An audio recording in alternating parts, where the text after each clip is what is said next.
2 weeks ago, I visited Yad Vashem along with the leader of the opposition, Ed Miliband, for what was a remarkably moving and personal visit. But what was perhaps even more moving was a chance encounter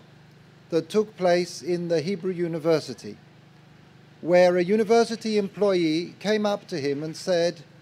"I'd like to show you a page from the memoirs of my grandmother. She was hidden in the same village in Belgium as your grandparents, and she writes about them in her memoirs." Seeing the name of a leading British politician in the memoirs of a hidden childhood brought home to me not only the importance of the courage of those righteous Gentiles who risked their lives and the lives of their families to save Jews, but also the enormity of the loss. How many future leaders, not just in politics, but in science, in the arts, in every field of human endeavor, were lost to the Jewish people and to the world. I think of those millions of lives that could have been lived when I think of Alice Hertz Sommer, a most remarkable Holocaust survivor, the world's oldest Holocaust survivor,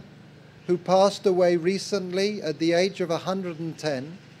after a remarkable life in Israel and here in the United Kingdom, and whose astonishing story of resilience and the healing power of music is told in a documentary that won an Academy Award just a week after she passed away. These remarkable lives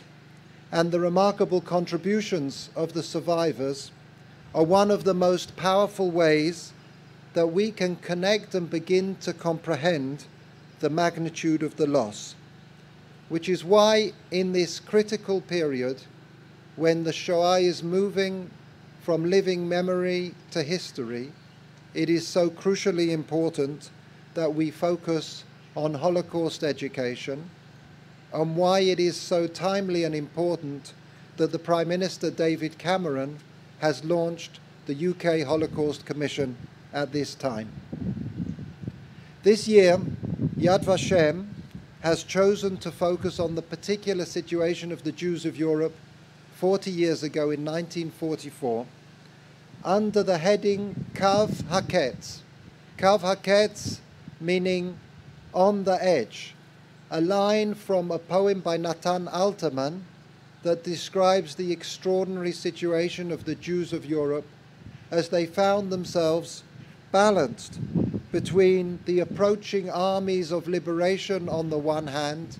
and on the other, the expedited genocidal efforts of the Nazis as they deported the Jews of Hungary and liquidated the ghetto of Kovno.